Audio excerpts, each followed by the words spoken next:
Olá pessoal, tudo bom? Vamos iniciar então a aula de desenho arquitetônico sobre plantas. Vamos lá. Retomando aí a aula 1.1, no qual nós falamos sobre fachada e elevação principal. Só lembrando alguns pontos importantes que na fachada nós não cotamos. Não é isso, pessoal? Isso é um erro bem comum, tá, pessoal? Não cotamos. Na prancha é obrigatório pelo menos uma vista dessa, tá? A fachada, podemos ter mais de uma? Podemos. Podemos ter aí a elevação lateral direita e a lateral esquerda ou uma delas, ok? Vamos então para a nossa próxima, que é a planta baixa. A planta baixa, pessoal, nada mais é que um corte que faremos na horizontal de 1,20 m a 1,5 m em relação ao piso, ok? E aí, posteriormente, nós iremos olhar de cima para baixo e reproduzir este desenho, acrescentando aí algumas informações técnicas. Bom, somente representando aqui nesse slide, no qual nós cortamos a minha residência, tá? E retiramos a parte superior. Olhando aí, então, de cima para baixo, faremos uma representação em desenho. O que nós vamos representar nesses desenhos? Estes elementos aqui, pessoal. Paredes, aberturas, portas, janelas, portões, pisos, degraus, rampas, escadas, equipamentos aí de construção, como aparelhos sanitários, roupeiros, lareiras, aparelhos elétricos de porte, como fogões, geladeira, máquinas de lavar e elementos de importância não visíveis, ok? Bom, feita a planta baixa, nós temos que fazer os cortes. Isso aí.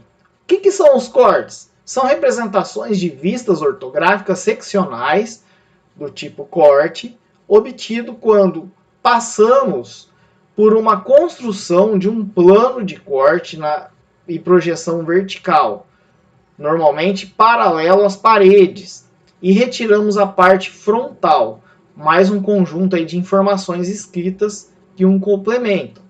Então isso daí é o que? Resumindo, pessoal, esse texto. Nós passamos um corte aí na vertical, na nossa residência. Aonde nós passamos o corte, pessoal?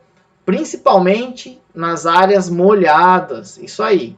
Passamos principalmente nas áreas molhadas e observando aí para o lado que possamos representar com maior detalhes possíveis. Ok? Vai algumas dicas, né, agora para fazer esse corte. Para a representação do corte, é necessário observar os seguintes itens. Item A. Representação das paredes em que o plano vertical está cortando com o traço grosso. Item B. Representação das paredes que o plano vertical não corta, com um traço fino. Item C. Representação de portas e janelas conforme a simbologia adotada com as devidas medidas, altura. Item D. Indicação somente das cotas verticais, indicando a altura de peitoris, janelas, portas, pé direito, forro. Item E. Representação da cobertura esquemática aí. Item F. Representação e indicação do forro. Se for laje, a espessura de 10 a 15 centímetros, né, pessoal? De laje. Dicas aí ainda para fazer o corte. Representação esquemática da fundação com um lastro aí de 10 centímetros, pelo menos, tá, pessoal? Por quê? Porque quando fazemos o corte e desenhamos, o corte ele não está voando. Então nós temos que fazer aí a representação dessa fundação para indicar vamos dizer, um lugar fixo que ele está, né? Não simplesmente jogado ali na minha prancha e ele voando, tá ok? Então é muito importante fazer essa fundação. Indicação de desníveis, se houver. Então aí lógico que a gente fala, verifiquem a simbologia. É muito importante esses desníveis, né, representar para que as pessoas ou quem vai pegar esse projeto nas mãos possa verificar e averiguar na hora aí da construção. Indicar aí o revestimento com a altura correspondente. Então, é muito importante indicar os revestimentos nas áreas molhadas, principalmente, como os sanitários e a cozinha. Indicar os compartimentos que o plano vertical está cortando. Geralmente indica-se por um pouco acima aí do piso, né? Indicar o desvio do corte, quando houver, através de traço e ponto com linha média. Então o corte, eu não preciso fazer ele em linha reta. Eu posso desviar o corte dentro ali da minha planta e representar corretamente, né, este corte. Indicar o beiral aí das platibandas, marquises, rufos e calhas, se houver necessidade. Indicar aí o tipo de telha e a inclinação correspondente. Agora, após os cortes, nós temos aí a planta de cobertura, pessoal. É importantíssimo também indicarmos aí essa planta de cobertura. Então, a planta de cobertura é a representação gráfica da vista ortográfica principal superior de uma edificação ou vista aérea de seu telhado, acrescida de informações dos sistemas de escoamento pluvial. É muito importante, pessoal, colocarmos esses detalhamentos de águas pluviais, né, indicando a porcentagem de caimento aí das telhas, onde vai as calhas, para onde se destina as águas pluviais, indicar os destinos aí verticais dessa água pluvial, também no telhado. Isso mesmo, no telhado é muito importante.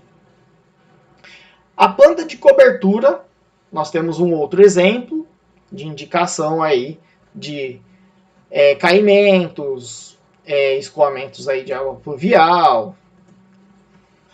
Dicas aí para a planta de cobertura, pessoal. Na planta de cobertura, então, nós temos alguns itens importantíssimos.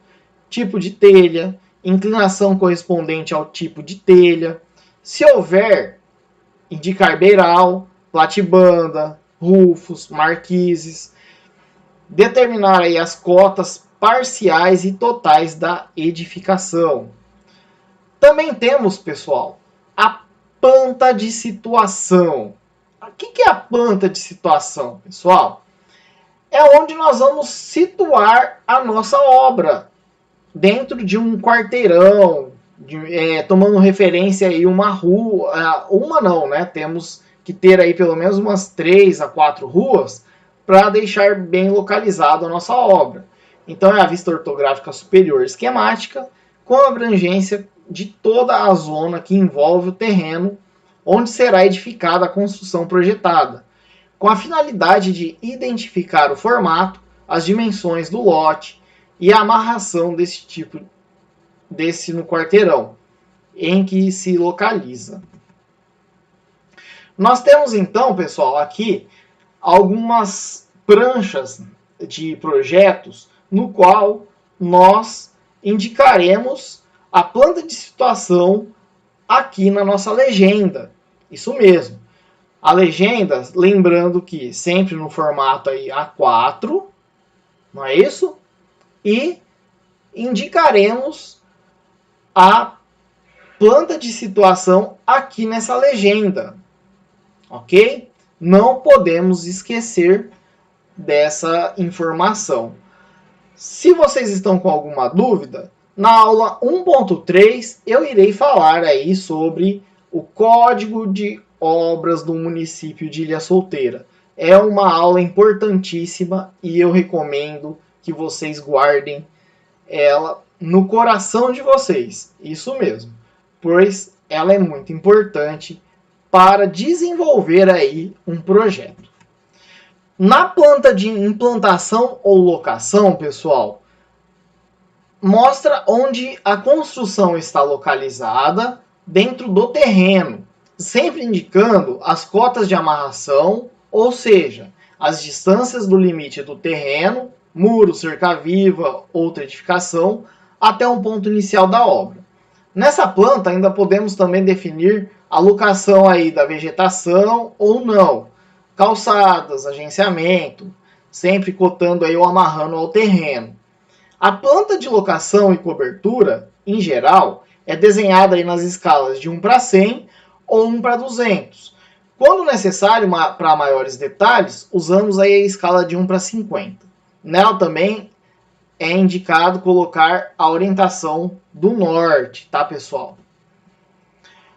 Aqui está um exemplo aí de planta de implantação ou de locação. Não esqueçam de cotar. Então temos que mostrar a edificação, cotando, amarrando com o terreno, pessoal. Essa planta é muito importante para iniciarmos a obra lá no canteiro. Aqui eu deixo alguns links que eu recomendo aí para vocês. Lembrando do meu e-mail, rossi@ifsp.edu.br. Aqui vão as minhas referências bibliográficas.